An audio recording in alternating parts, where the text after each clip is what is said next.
What's up, guys? It's manga time once again with Naruto 640. Finally, this long-ass battle is over. Finally, the pacing's improving. Finally, Obito's going to stop talking about Rin. Unfortunately, none of those things happen. But the actual reason for the title is quite interesting in itself, and this is a pretty good chapter, despite Naruto's continual really slow pacing. I mean, how long has this battle been going on for now? God, I lost count completely. Regardless, it is a good chapter.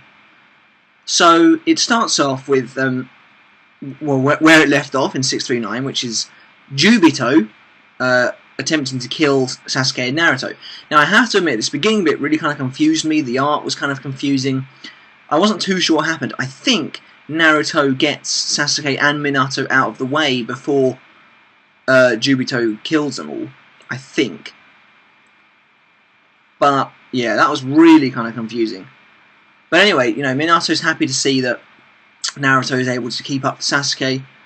And then basically, Obito tries to... Well, he fires another bomb, but he kind of fires it at himself.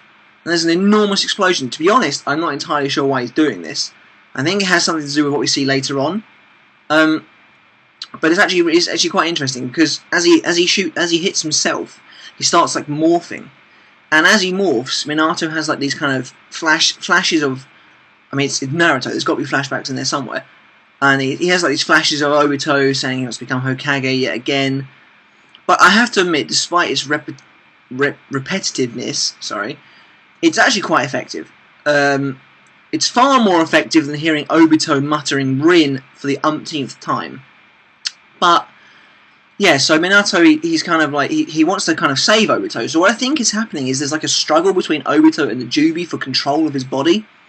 I think that's what's happening. And I think that's why the body was so morphing and so disgusting. And maybe even why Obito was hitting himself. Or was the Juubi hitting Obito? I'm not really sure. But from what we see later on, it does appear that at least at this stage of the chapter, the Juubi is in control. Because he doesn't know who Minato is. And, you know, last chapter he didn't know who Obito was. Technically, was that last chapter or was it chapter before? It might have been chapter before. But, yeah, I think there was some kind of struggle going on between the two for the control. So Minato, you know, he tries to save Obito from the Juubi, basically. And, yeah, it's interesting because you get this kind of inner struggle. And it's quite graphically depicted, but I think it's drawn really well, actually. And it's like the Juubi is kind of pulling apart Obito's consciousness, I think. I don't think it's literal, but yeah, and it's quite cool because you see like pictures of this little photo being taken away. I think it's all figurative. Fairly certain Obito doesn't have a little photo with him, but yeah, he's like forgetting who people are. But then when it comes to Rin, he can't forget her. Blah blah blah. Obito returns and he basically transforms. Now, is this the final form of the Juubi? But with Obito in control, I'm fairly certain Obito's in control, because he says "finally, Sensei" when he transforms. So I believe that's it. He's finally in control of the Juubi. He looks awesome. Okay, he does look really, really cool. I'll give that to you, Kishimoto. He looks awesome, and I'm glad that he's not some deranged lunatic. You know, I mean, well, yeah, he is. He is a deranged lunatic, but he's not like speaking like Obito anymore. He can actually speak coherently, so I like that. That's cool. He does look cool. But he also looks a lot like the Sage of the Six Paths, who is obviously the one who originally defeated the Ten Tails and originally became its Jinchuriki. So I wonder if that's gonna. I mean, it's got to mean something because he looks almost identical to him. But yeah, that's gonna be interesting. I'm not really sure what that's leading to, so let me know in the comments below what you guys think. You know, Obito's connection is possibly to the Sage of the Six Paths, if anything, or if it's just down to the fact that the Juubi is connected in some way to the Sage of the Six Paths. Anyway, so yeah, Obito transforms and he tries to attack Minato. He rips off Minato's arm, but Minato is able to dodge in time. And basically, Obito, you know, he's not really saying anything, but you know, he's obviously conscious of what's going on, which is cool. I'm glad that he's kind of in a calm state of mind. But basically, Minato's like, I managed to dodge him, and Obito's like, did you really though? And basically, he stuck a bomb to the place where he ripped Minato's arm off.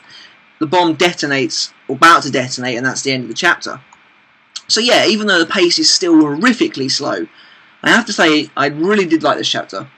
From me, it probably gets a 9. I think Obito's new look looks awesomely cool.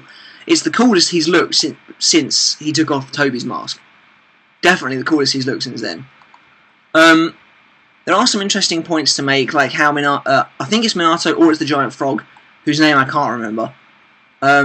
He says how much Obito resembles a snake in this form. Interesting possible allusion to Orochimaru, who we still don't really know what he's up to.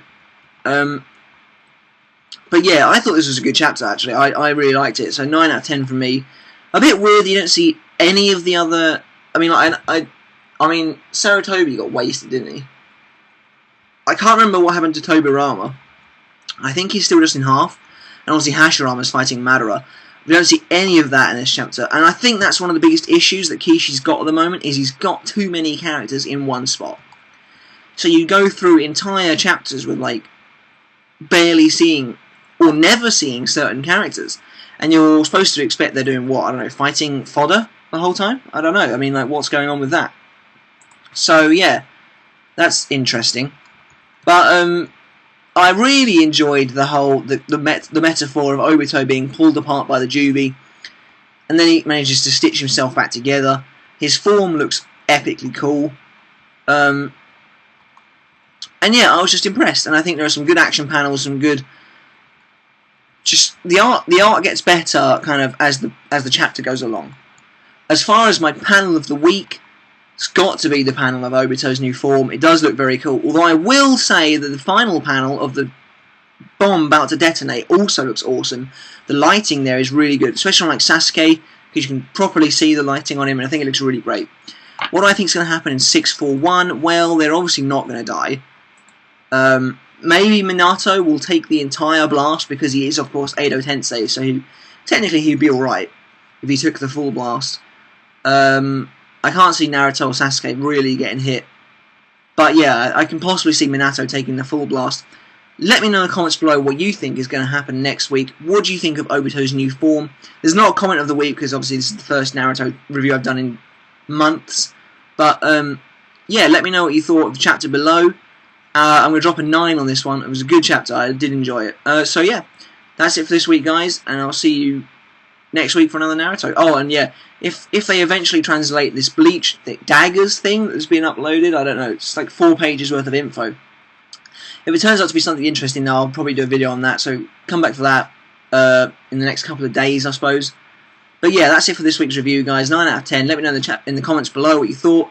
Give this video a thumbs up. And don't forget to subscribe if you haven't already. Until then, see you later.